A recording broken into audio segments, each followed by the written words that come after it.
ஆத்ம நமஸ்தே டு வால். இந்த டேரோ ரீடிங்கில் உங்கள் காதலில் இருக்கக்கூடிய மூன்றாம் நபருடைய தற்போதைய நிலை எப்படி இருக்குது, உங்கள் காதலை பிரிக்க அவங்க எடுத்த முயற்சிகள் எல்லாமே அவங்களுக்கு சாதகமாக இருக்கா இல்லை தோல்வி அடைஞ்சிட்டாங்களா, இப்போ அவங்க மனநிலைமை என்ன இருக்குது, இந்த ரிலேஷன்ஷிப்பை விட்டு அவங்களாவே விலகி போவாங்களா இல்லையா, திரும்ப உங்கள் காதலில் ஏதாவது பிரச்சனையை கொடுப்பாங்களா, இந்த நபருடைய உண்மையான நோக்கம் என்ன, இதை பற்றியெல்லாம் டீட்டெயில்டாக இந்த ரீடிங்கில் நம்ம தெரிஞ்சுக்க போகிறோம். இந்த கார்டு எனர்ஜி கூட கனெக்ட் ஆகிறதுக்காக கமெண்டில் தேர்ட் பார்ட்டின்னு டைப் பண்ணுங்கள். இந்த கார்டு எனர்ஜி கூட கனெக்ட் ஆகிருவீங்க. நம்ம சேனலுக்கு நீங்கள் இதான் ஃபஸ்ட் டைம் வரீங்கன்னா மறக்காமல் சப்ஸ்கிரைப் பண்ணிக்கோங்க. பக்கத்தில் இருக்கக்கூடிய பெல் பட்டனையும் கிளிக் பண்ணிக்கோங்க. அப்போ தான் நான் போடக்கூடிய வீடியோஸ் எல்லாமே உடனுக்குடன் உங்களுக்கு நோட்டிஃபிகேஷனில் வந்துக்கிட்டே இருக்கும். உங்களுக்கு எங்கிட்ட பர்சனலாக கிளாஸஸ் எடுத்துக்கணும் அல்லது உங்களுக்கு பர்சனல் டேரோ கார்ட் ரீடிங் தேவைப்பட்டுச்சுன்னா இன்ஸ்டா அல்லது மெயிலில் காண்டாக்ட் பண்ணுங்கள். டீட்டெயில்ஸ் எல்லாமே உங்களுக்கு வீடியோ ஸ்க்ரீனில் வந்திருக்கும், செக் பண்ணிக்கோங்க. இப்போது இந்த ரீடிங்கில் நம்ம போகலாம். இந்த மூன்றாம் நபருடைய தற்போதைய நிலை எப்படி இருக்குன்னு பார்க்குறப்ப அவங்க கட்டாயப்படுத்தி ஒரு முடிவை எடுக்கணும்னு நினைக்கிறாங்க. உங்கள் நபருக்கு அதிகமாக ப்ரெஷர் கொடுத்துக்கிட்டே இருக்காங்க இந்த மூன்றாம் நபர். அதாவது இப்போ உங்களை விட்டு விலகி போயிருந்திருப்பாங்க இந்த மூன்றாம் நபருக்காக உங்கள் நபர். ஆனால் இப்போ எல்லாமே மூன்றாம் நபர்கிட்டையும் உங்கள் நபர் கடுமையாக தான் நடந்துக்கிறாங்க. மூன்றாம் நபர் அதனால் இப்போ ரொம்ப பயப்படுறாங்க, இந்த ரிலேஷன்ஷிப் நம்மளை விட்டு போயிருமோ அப்படின்னு. அவங்க இப்போ என்ன பண்ணுறாங்கன்னா ஒரு முடிவு வேணும், அதாவது அவங்களுக்கு சாதகமாக ஏதாவது ஒரு முடிவை நல்லதாக எடுக்கணும் அப்படின்னு ரொம்ப போராட்டம் பண்ணுறாங்க. அதாவது இந்த ரிலேஷன்ஷிப்பை தக்க வைக்கணும் அப்படிங்கிறதுக்காக அவங்க எதோ பண்ணி பார்க்குறாங்க. கடினமான சில உண்மைகள் அவங்க ஏற்றுக்கொள்ள மறுக்கிறாங்க. உண்மை என்னங்கிறது மூன்றாம் நபருக்கே தெரிஞ்சிடுச்சு. ஏன்னா உங்கள் நபர் இப்போ மூன்றாம் நபர்கிட்ட பெருசாக பேசுகிறது கிடையாது. ஒரு சிலருக்கு எப்படி இருக்குன்னா மூன்றாம் நபர்கிட்ட பிரேக்கப் ஆகி உங்கள் நபர் இப்போ தனிமையில் இருக்காங்க. இந்த மாதிரி இருக்கிறப்ப தான் இப்போ இந்த மூன்றாம் நபர் திரும்ப திரும்ப திரும்ப உங்கள் நபரை சேஸ் பண்ணுறாங்க, ரொம்ப தொல்லை பண்ணிக்கிட்டே இருக்காங்க. உங்கள் நபர் கொஞ்சம் அந்த மூன்றாம் நபரை அவாய்ட் பண்ணிக்கிட்டே இருக்காங்க. கரண்ட் சிச்சுவேஷன் பார்க்குறப்போ இந்த மூன்றாம் நபருக்கு நல்லாவே தெரியுது, அதாவது உங்கள் நபர் அவங்கள அவாய்ட் பண்ணிக்கிட்டே இருக்காங்க அப்படின்னு. இப்போ என்னென்னா அவங்க மாட்டிக்கிட்டே இருக்காங்க. அவங்களுக்கு இப்போ தெளிவான ஒரு முடிவு இல்லை. ஏன்னா அவங்களுக்கு தெரியுது எப்படி இருந்தாலும் உங்ககிட்ட உங்கள் நபர் வந்துருவாங்க அப்படின்னு அவங்களுக்கு தெரிஞ்சிச்சு. இப்போ உங்கள் நபர்கிட்ட அந்த மூன்றாம் நபர் என்ன சொல்கிறாங்கன்னா ஒரு முடிவை எடுத்தே தான் ஆகணும், அதாவது நான் வேணுமா இல்லை அவங்க வேணுமா, ஏதாச்சும் ஒரு முடிவை எடு அப்படின்னு உங்கள் நபர்கிட்ட திரும்ப திரும்ப கேட்டுக்கிட்டே இருக்காங்க. உங்கள் நபர் முடிவெடுக்கலை, இன்னுமே முடிவெடுக்கலை. இப்போ அவங்களுக்கு உங்கள் எண்ணங்கள் இருக்குது. ஆனால் என்னென்னா மூன்றாம் நபர் பண்ணக்கூடிய சில விஷயங்கள்னால கரெக்டாக இன்னுமே ஒரு தெளிவான பதிலை மூன்றாம் நபருக்கு அவங்க கொடுக்கல. சரியா, எப்படி இருந்தாலும் உங்கள் நபருடைய பதில் என்னங்கிறது மூன்றாம் நபருக்கு தெரிஞ்சு போச்சு. அதனால் இப்போ அவங்களுடைய அந்த ரிலேஷன்ஷிப் எப்படி இருக்குன்னா ஒரு தேக்க நிலையில் இருக்குது. அதனால தான் இப்போ உங்கள் நபர் உங்களை வெயிட் பண்ண சொல்லியிருப்பாங்க. உங்களுக்கு சில விஷயங்கள் காதில் விழும். சரியா, அப்படி இப்படின்னு காதில் கொஞ்சம் விஷயங்கள் இந்த மூன்றாம் நபரை பற்றி தெரியும். அதெல்லாமே நீங்கள் அவாய்ட் பண்ணிக்கிட்டே இருப்பீங்க. யதார்த்தமாக என்ன நடக்குதோ நடக்கட்டும் அப்படின்னு சொல்லிட்டு நீங்கள் கண்டுக்காமல் இருப்பீங்க. நீங்கள் மற்றவங்கள அவாய்ட் பண்ண ஆரம்பிச்சிருவீங்க. உங்கள் நபரையும் சரி அந்த மூன்றாம் நபரையும் சரி ஆட்டோமேட்டிக்காக நீங்கள் அவாய்ட் பண்ணிடுவீங்க. ஏன்னா உங்கள் நபருக்கும் உங்களுக்கும் இடையில ஏதாவது பேசுனா மூன்றாம் நபருடைய பேச்சுவார்த்தை உள்ளாடி வரும். நார்மலாக நீங்கள் ரெண்டு பேரும் பேசுகிறப்போ அந்த மூன்றாம் நபருடைய சில பேச்சுக்கள் வரப்போ உங்களுக்கு உங்கள் நபர்கிட்ட கருத்து வேறுபாடு வரும் அப்படிங்கிறது உங்களுக்கு நல்லாவே தெரியும். அதனால் நீங்கள் அவாய்ட் பண்ணுவீங்க. அந்த பிரச்சனையை எதுக்கு நம்ம தலைக்கு எடுத்துக்கணும் அப்படின்னு சொல்லிட்டு அவாய்ட் பண்ண ஆரம்பிச்சிருவீங்க. ஆனால் இங்கே மூன்றாம் நபருக்கும் உங்கள் நபருக்கும் இடையில பிரச்சனைகள் வரும். அந்த பிரச்சனை எப்படி இருக்குன்னா தீர்க்கப்படாத பிரச்சனையாக போய்கிட்டே இருக்கும். ஏன்னா இப்போ இருக்கக்கூடிய சிச்சுவேஷன் பார்க்குறப்போ கரண்ட் சிச்சுவேஷனில் மூன்றாம் நபருடைய சிச்சுவேஷன் டோட்டலாக நெகட்டிவாக இருக்குது. அதாவது இவ்வளோ நாள் ஆட்டம் போட்டாங்க, இப்போ என்னென்னா அப்படியே எல்லாமே அவங்களுக்கு ஆப்போசிட்டாக நடந்துக்கிட்டே இருக்குது. அதாவது நீங்கள் எப்படி ஒவ்வொரு நாளும் கண்ணீர் விட்டீங்களோ, எவ்வளோ ஏங்குனீங்களோ அதே மாதிரியான ஒரு ஏக்கம் இப்போ அப்படியே திரும்ப மூன்றாம் நபருக்கு வர ஆரம்பிச்சிடுச்சு. உங்கள் நபருக்கு இப்போ குழப்பம் ஆரம்பிச்சிடுச்சு. நம்ம கரெக்டான பார்ட்னர் கூட தான் இப்போ இருக்கிறோமா அப்படின்னு உங்கள் நபருக்கு சில சந்தேகங்கள் வர ஆரம்பிச்சிடுச்சு. உங்களை வேணாம் அப்படின்னு அந்த தேர்ட் பார்ட்டி கிட்ட போயிருப்பாங்க. இப்போ தேர்ட் பார்ட்டி கூட இருக்கிறப்ப இந்த ரிலேஷன்ஷிப் சரியான ரிலேஷன்ஷிப்பாக இல்லையா அப்படின்னு அவங்க யோசிக்கிறாங்க. அதனால் இப்போ இந்த மூன்றாம் நபருக்கு பயம் வந்துடுச்சு, திரும்பவும் உங்ககிட்ட வந்துருவாங்க உங்கள் நபர் உங்ககிட்ட பேசணும் அப்படின்னு நினைக்கிறப்ப எல்லாமே உங்கள் நபருடைய மைண்ட் செட்டை வந்து மாற்றுறாங்க. எவ்வளோக்கு எவ்வளோ நிறைய தடைகளை இந்த ரிலேஷன்ஷிப்பில் வந்து கொடுக்க முடியுமோ அந்த அளவுக்கு வந்து தேர்ட் பார்ட்டி வந்து உங்கள் ரிலேஷன்ஷிப்பில் அவ்வளோ தடைகளை வந்து கொடுத்துருக்காங்க. இப்போ தேர்ட் பார்ட்டியுடைய சிச்சுவேஷன் ஃபுல்லாகவே வந்து பார்த்திங்கன்னா எமோஷ்னலில் தான் வந்து இருக்காங்க. சரியா? ஏன்னா அவங்க வந்து சின்னதாக நினச்சாலுமே அந்த விஷயத்தை வந்து ரொம்ப பெருசு பண்ணுறாங்க. அதாவது அவங்களுக்கு இப்போ பயம், ஃபஸ்ட்டு சொன்ன மாதிரி, எதுக்குன்னா உங்கள் நபர் வந்து அவங்கக்கிட்ட இருந்து விலகி வந்துருவாங்க அப்படின்னு அவங்களுக்கு பயம் வந்துடுச்சு. இந்த ரிலேஷன்ஷிப்பில் உங்களுடைய நம்பிக்கை தான் உங்கள் காதலை வந்து குணப்படுத்தி இருக்கு. இப்போ உங்களுக்கு நிறைய நம்பிக்கை வர ஆரம்பிச்சிருக்கும். இவ்வளோ நாள் வந்து கொஞ்சம் சந்தேகத்திலேயே இருந்திருப்பீங்க. ஆனால் இப்போ என்னென்னா, வேண்டுனா நமக்கு கிடைக்கும், நம்ம சரியாக கேட்டால் பிரபஞ்சம் நமக்கு கொடுப்பாங்க அப்படிங்கிற நம்பிக்கை வந்து உங்களுக்கு வர ஆரம்பிச்சிடுச்சு. இந்த நம்பிக்கை வரனால உங்கள் காதல் வந்து இப்போ குணம் ஆகிக்கிட்டே இருக்குது. இந்த காதல் வந்து இன்னமுமே எந்த விதமான ரிசல்ட்டுமே கொடுக்கல, அவ்வளோதான் அப்படின்னு நீங்கள் நினச்சிருப்பீங்க. ஆனால் உங்களுடைய நம்பிக்கை தான் இந்த காதலை திரும்ப உங்கள் கையில் வந்து கொடுக்க போகுது. ஏன்னா இப்போ வந்து பிரபஞ்சம் இந்த காதலை வந்து புதுப்பிச்சுக்கிட்டு இருக்காங்க. புதுப்பிக்கிறதுனா புதிய ஒரு தொடக்கத்தை இந்த ரிலேஷன்ஷிப்பில் உங்களுக்கு கொடுக்க போகிறாங்க. அதனால தான் ரொம்ப சவாலுக்கு அப்புறமா, அதாவது இந்த ரிலேஷன்ஷிப்பில் அவ்வளோ போராடிக்கிட்டு இருப்பீங்க, அவ்வளோ சவால் இருந்திருக்கும். இப்போ என்னென்னா ஒரு அமைதியை நோக்கி நீங்கள் போகிறீங்க. இப்போ என்னென்னா பார்த்துக்கலாம், நார்மலாக என்ன நடந்தாலும் நான் ஏற்றுக்கிறேன் அப்படிங்கிற ஒரு மைண்ட் செட்டுக்கு நீங்கள் வந்துட்டீங்க. அது என்னன்னா உங்களுடைய நம்பிக்கை தான். நீங்கள் இப்போ உணர்ச்சி பூர்வமாக எந்த ஒரு விஷயத்தையுமே வந்து பெருசாக வெளிப்படுத்தாமல் நீங்கள் இருக்கீங்க. அதனால தான் இப்போ என்னென்னா உங்களுக்கும் உங்கள் நபருக்கும் இடையே இருக்கக்கூடிய அந்த ஆழமான பிணைப்பு வந்து திரும்ப என்ன ஆகுது அப்படின்னா ஒரு உண்மையான பிணைப்பாக வந்து மாறப்போகுது. அதனால தான் இப்போ மூன்றாம் நபருக்கு வந்து அடி விழுந்திருக்கு. நீங்கள் தனியாக இருக்கீங்க. தனியாக இருக்கிறதுனாலயே அந்த தனிமையே வந்து உங்களுக்கு ஒரு பாசிட்டிவான வைப்பை வந்து கொடுத்துட்ருக்கு. அதாவது பார்த்துக்கலாம், எல்லாத்தையுமே சமாளிச்சுக்கலாம் அப்படிங்கிற ஒரு உணர்வு வர வர உங்களுக்குள்ளாடி அந்த பாசிட்டிவ் வைப்ஸ் வந்து அதிகமாகிக்கிட்டே இருக்குது. அதாவது என்ன இருந்தாலும் எவ்வளோ நாள் ஆனாலும் கண்டிப்பாக என் பர்சன் வந்து உண்மையை வந்து தெரிஞ்சுப்பாங்க, அந்த மூன்றாம் நபருடைய சுயரூபத்தை வந்து தெரிஞ்சிடுவாங்க அப்படின்னு ஒரு நம்பிக்கையில் நீங்கள் இருக்கீங்க. இப்போ உங்கள் நபருடைய மனசும் வந்து அதிகமாக ஏங்குறது உங்களுக்காக தான் ஏங்குது, உங்கள் காதலுக்காக தான் ஏங்குது. எப்போ நீங்கள் அவங்கள விட்டு விலகினீங்களோ, அதாவது அவங்கள தொல்லை பண்ணாமல் சரி நிம்மதியாக இருந்துக்கோ, உன் வாழ்க்கையை பாரு, நீ சந்தோஷமாக இரு அப்படின்னு விட்டு விலகினதுக்கப்புறமா உங்களுக்கு ஒரு நம்பிக்கை கிடச்சிருக்கு. அந்த நம்பிக்கையினால தான் இப்போ எப்படி இருக்குன்னா, நீங்கள் கடந்த காலத்தில் ஏற்பட்ட அந்த மன காயத்தில் இருந்து கொஞ்சம் கொஞ்சமாக மீண்டு வெளியே வந்திருக்கீங்க. இப்போ நீங்களே வந்து இந்த ரிலேஷன்ஷிப் நமக்கு வேண்டாம் அப்படின்னு ஒரு புதிய ரிலேஷன்ஷிப்புக்கு போகலாம் அப்படிங்கிற ஒரு முடிவில் கூட நீங்கள் இருக்கீங்க. உங்கள் 2 பேருக்கு இடையில, அதாவது இப்போ நீங்கள் பிரேக்கப் சிச்சுவேஷனில் இருக்கீங்க, நோ கான்டாக்டில் இருக்கீங்க அப்படின்னா உங்களுடைய இந்த காதலில் வந்து புரிதல் இல்லாமல் பிரிஞ்சிருப்பீங்க, நம்பிக்கை இல்லாமல் பிரிஞ்சிருப்பீங்க. ஆனால் உங்கள் நபர் வந்து இப்போ உங்களை புரிஞ்சுக்கிறதுக்கு முயற்சி பண்ணுறாங்க. எப்போ இந்த மூன்றாம் நபருடைய சில உண்மை தன்மை வந்து அவங்களுக்கு தெரிஞ்சிடுச்சோ, அதாவது இப்போ மூன்றாம் நபருடைய சைடில் வந்து டோட்டலாக வந்து நெகட்டிவ் தான். உங்கள் நபருக்கும் அந்த மூன்றாம் நபருக்கும் இடையில இருக்கக்கூடிய அந்த ரிலேஷன்ஷிப்பை பார்க்குறப்ப வந்து அது இப்போது அவங்களுக்கு சாதகமாகவே இல்லை, அதாவது அந்த மூன்றாம் நபருக்கு சாதகமாகவே இல்லை. இப்போ உங்களுக்கு பிரகாசமாக இருக்குது, அதாவது உங்களுக்கான நேரம் இப்போ வந்தனால எல்லாமே உங்களுக்கு நேர்மறையாக சூப்பராக உங்களுக்கு ஃபேவராக வந்து மாற ஆரம்பிச்சிடுச்சு. இந்த காதலில் வந்து நீங்கள் அவ்வளோ உண்மையாக இருந்திருக்கீங்க. சில நேரம் இந்த ரிலேஷன்ஷிப்பில் நீங்களே வந்து விரக்தி அடைஞ்சிருக்கீங்க. நான் எஃபோர்ட் போட்டும், நான் அவ்வளோ உண்மையாக இருந்தும் எதுவுமே கிடைக்கலையே அப்படின்னு கூட நீங்கள் டோட்டலாக விட்டு விலகி இருக்கீங்க. ஆனால் கர்மா வந்து இப்போ வேலை செஞ்சிட்ருக்கு. சரியா? அதாவது இப்போ உங்களுக்கான நேரம் உங்கள் 2 பேருக்கு இடையில் வந்து காண்டாக்ட் இல்லாமல் இருக்குது அப்படின்னா, ஒருத்தருக்கு ஒருத்தர் வந்து தனிமையில் இப்போ இருக்கீங்கன்னா திரும்ப உங்கள் நபர் வந்து காண்டாக்ட் பண்ணுவாங்க. ஏன்னா இந்த ரிலேஷன்ஷிப்பை இழக்கிறதுக்கு உங்கள் நபருக்கு சுத்தமாக விருப்பம் கிடையாது. ஏன்னா மனசு வரலை. உங்கள் நபருக்கு நல்லாவே தெரியும் நீங்கள் எவ்வளோ அவங்களுக்கு வந்து உண்மையாக இருக்கீங்க அப்படின்னு.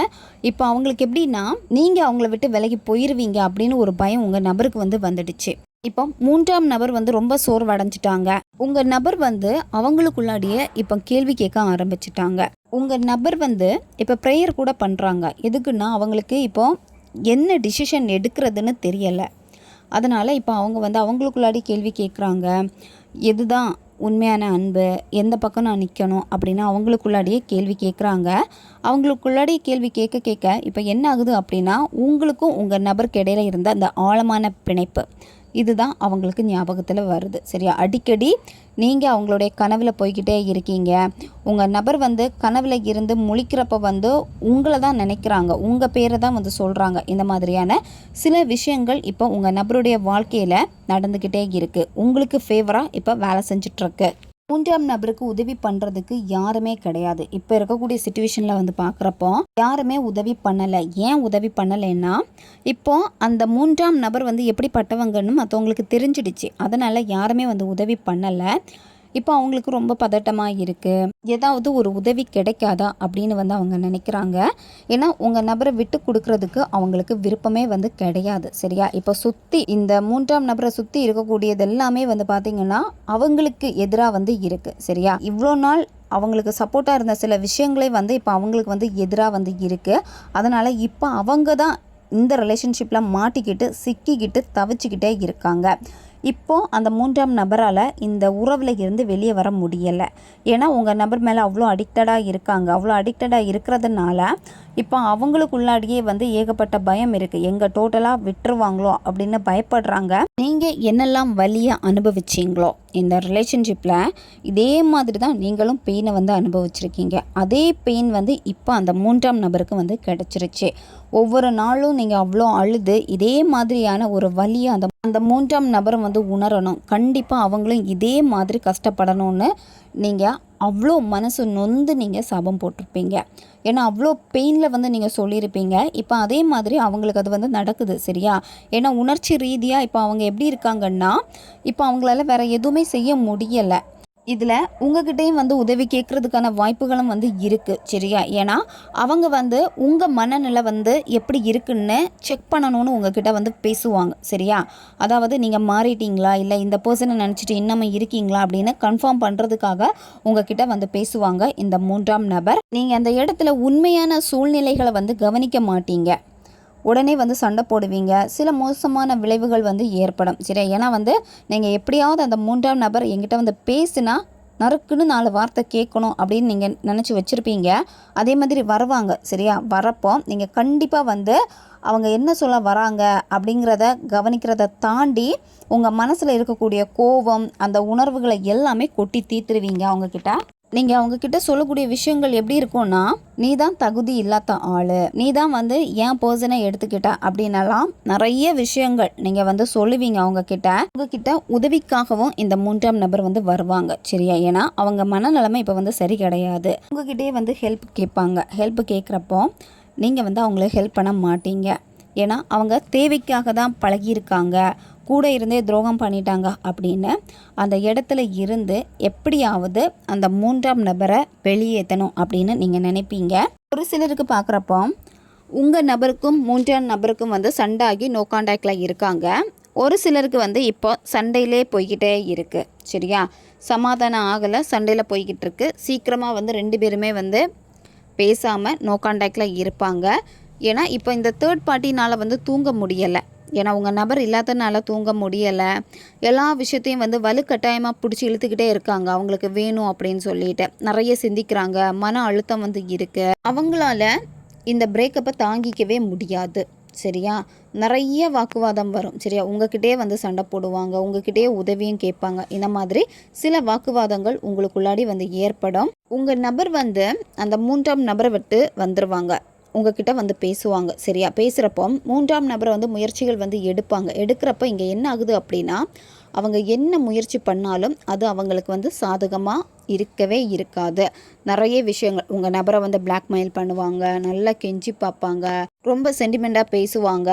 ஸ்டார்டிங் இந்த ரிலேஷன்ஷிப்பில் என்னெல்லாம் ப்ளே பண்ணாங்களோ, அதாவது என்னெல்லாம் பாயிண்ட் யூஸ் பண்ணி உங்கள் நபரை கவுத்தாங்களோ அதே மாதிரி முயற்சி பண்ணுவாங்க. ஆனால் அவங்க எடுக்கக்கூடிய ஒவ்வொரு முயற்சியுமே வந்து அவங்களுக்கு தோல்வியை தான் வந்து கொடுக்கும். சரியா, ஏன்னா உங்கள் நபர் வந்து தெளிவாகிடுவாங்க.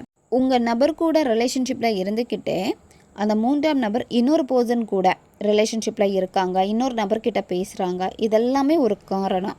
உங்கள் நபர் கரெக்டாக அந்த பாயிண்ட்டை வந்து பிடிச்சிருவாங்க. உண்மை வந்து கண்டிப்பாக உங்கள் நபருக்கு வந்து தெரியும் அந்த 3ஆம் நபர் யார் அப்படின்னு. சில நேரம் உங்களுக்கே அந்த நம்பிக்கை வந்து உடஞ்சி போகும், உங்கள் நபர் மேலே இருக்கக்கூடிய நம்பிக்கை. சரியா, ஒரு மாற்றம், திடீர்னு ஒரு மாற்றம் வரும். அப்போ அந்த நம்பிக்கை வந்து உங்களுக்கு உடையிறப்ப வந்து என்னென்னா இந்த உறவு வந்து சிதைஞ்சு போகணும் அப்படின்னு உங்கள் நபர் வந்து விருப்பப்பட மாட்டாங்க. சரியா, ஒரு சிலருக்கு எப்படின்னா இந்த மாதிரி ஆகும். உங்கள் நபர் வந்து முடியாத சில விஷயங்களை வந்து கை விட்டுருவாங்க. சரியா, உங்கள் வாழ்க்கையில் நீங்கள் எதிர்பாராத ஒரு பெரிய மாற்றம் வந்து ஏற்படும். சரியா, திடீர் மாற்றம். அந்த திடீர் மாற்றங்கள் எல்லாமே வந்து உங்களுக்கு ஃபேவராக வந்து இருக்கும். சரியா, நீங்கள் வந்து எவ்வளோ நாள் அந்த உண்மை வெளிச்சத்துக்கு வரணும்னு வெயிட் பண்ணிங்களோ அந்த உண்மைகள் வந்து வெளிச்சத்துக்கு வருது. அதுதான் மிகப்பெரிய மாற்றம். சரியா, தேர்ட் பார்ட்டினால் ஏற்றுக்கொள்ளவே முடியாது, ரொம்ப கடினமாக இருக்கும். நீங்கள் 2 பேரும் சேர்றப்போ அது அவங்களுக்கு வந்து பயங்கரமாக ஒரு பாரமாக வந்து இருக்கும். ஏன்னா திடீர்னு அவங்க வந்து பிரேக்கப் பண்ணிப்பாங்க. சில கசப்பான உண்மைகள் வந்து தெரிகிறப்ப வந்து எதிர்பாராத அந்த பிரிவு வந்து அவங்களுக்குள்ளாடி ஏற்படுறப்போ அது அவங்களுக்கு ஒரு பெரிய வந்து இழப்பாக வந்து இருக்கும். சரியா, அவங்க ஜாபில் வந்து கவனம் செலுத்த மாட்டாங்க, வேலையை வந்து விட்டுருவாங்க. இந்த மாதிரி அவங்க வந்து சில விஷயங்கள் வந்து செய்வாங்க. உங்களுக்கு எப்படி நடந்துச்சோ அதே மாதிரி திரும்ப அவங்களுக்கு நடக்குது. கர்மா வேலை செய்து. கண்டிப்பாக அவங்க வந்து முயற்சி பண்ணுவாங்க. இந்த மாற்றத்தை வந்து எப்படியாவது தடுக்கணும் அப்படின்னு சொல்லிட்டு அவங்க வந்து முயற்சி பண்ணுவாங்க. முயற்சி பண்ணாலுமே வந்து எதுவுமே அவங்களுக்கு ஃபேவராக நடக்க போகிறது வந்து கிடையாது. சரியா, ஃபஸ்ட்டில் சொன்ன மாதிரி அவங்க எடுக்கக்கூடிய முடிவுகள் எதுவுமே வந்து அவங்களுக்கு சாதகமாக இருக்காது. உங்கள் நபருக்கு உங்கள் மேலே ஒரு இரக்க குணம் வரும். சரியா, அது எதுக்காக அந்த இரக்க குணம் வருது அப்படின்னா, இவ்வளோ நாள் நீங்கள் அவங்களுக்காக கஷ்டப்பட்டிருக்கீங்க, உங்கள் நபருக்காக காத்திருக்கீங்க. இதெல்லாமே அவங்க நினச்சி பார்க்குறப்ப வந்து உங்கள் மேலே ஒரு இரக்கம் வரும். உங்களை அன்பாக கவனிச்சுப்பாங்க. அவங்க அமைதியாக இந்த ரிலேஷன்ஷிப்பை கொண்டு போகணுன்னு நினைப்பாங்க. இந்த ரிலேஷன்ஷிப்பில் உங்களுக்கு மற்றவங்களுடைய உதவி கூட உங்களுக்கு கிடைக்கும். உங்களுடைய வேலைகள் வந்து அமைதியாக போகும். எப்போவுமே உங்கள் மனசு சொல்கிறத கேட்டு நீங்கள் நடந்துப்பீங்க. ஏதாவது ஒரு விஷயத்தில் வெற்றி அடையணும் அப்படின்னு வந்து நீங்கள் நினைப்பீங்க. அதே மாதிரி நீங்கள் என்ன ஒர்க் பண்ணுறீங்களோ அது சார்ந்த அந்த துறையில் வந்து கண்டிப்பாக உங்களுக்கு வந்து உங்கள் உணர்வுகளை உங்கள் நபர் வந்து புரிஞ்சுப்பாங்க. உங்களுக்கு வேண்டப்பட்டவங்க உங்கள் நண்பர்களாக இருப்பாங்க அல்லது உங்கள் பேரண்ட்ஸாக இருப்பாங்க. இதுக்கு முன்னாடி சண்டை போட்டு உங்கள் நபர் வந்து நல்லா திட்டியிருப்பாங்க, கோவமாக பேசியிருப்பாங்க. இனிமே என்னன்னா அவங்கக்கிட்ட வந்து கனிவாக அன்பாக வந்து பேசுவாங்க. கண்டிப்பாக மன்னிப்பு கேட்பாங்க. நீங்கள் வந்து என்கிட்ட சாரி சொல்லனாலும் பரவாயில்ல, என் ஃப்ரெண்டுக்கிட்ட, என் பேரண்ட்ஸ் கிட்ட அவங்க அவ்வளோ திட்டியிருக்காங்க, கோவப்பட்டிருக்காங்களே, இதுக்கு அவங்க வருத்தப்படுறனால ஒரு மன்னிப்பு கேட்கணும்னு நீங்கள் நினச்சிருப்பீங்க. அதே மாதிரி உங்கள் நபர் அவங்கக்கிட்ட மன்னிப்பு கேட்பாங்க. இந்த ரிலேஷன்ஷிப் வந்து திரும்ப உங்களுக்கு கிடைக்கும். 3ஆம் நபருடைய கைக்கு வந்து போகாது, திரும்ப உங்களுக்கு கிடைக்கும். திரும்பவும் இழந்த அந்த சந்தோஷம் உங்களுக்கு கிடைக்கும். சரியா, இந்த ரிலேஷன்ஷிப்பில் எஃபோர்ட் வந்து உங்கள் நபர் அதிகமாக போடுவாங்க. இப்போவே வந்து இந்த ரிலேஷன்ஷிப்பில் அதிக எஃபோர்ட் போட்டிருக்காங்க. ஏன்னா இவ்வளோ நாள் நீங்கள் வந்து குடும்ப சுமைகளை வந்து சுமந்துட்டு இருந்திருக்கீங்க. இனிமேல் வந்து உங்கள் நபர் அதை சுமக்கணும்னு நினைப்பாங்க. குடும்பத்தில் வந்து ஒற்றுமை இருக்கும். உங்கள் மனசு வந்து நிறைவாக இருக்கும். நீங்கள் நினச்ச மாதிரியே உங்களுக்கு எல்லாமே நடந்துடுச்சு அப்படிங்கிற ஒரு நிறைவு வந்து உங்களுக்கு கிடைக்கும். ஏன்னா அன்பான நபரே வந்து உங்களை தேடி வந்துட்டாங்க. அப்போ அந்த நிறைவு வந்து அவ்வளோ சந்தோஷத்தை வந்து உங்களுக்கு கொடுக்கும். நீங்கள் ரிலேஷன்ஷிப்பில் வந்து மேரேஜ் பேச்சுக்கள் பேசி உங்கள் நபர் அவாய்ட் பண்ணியிருப்பாங்க.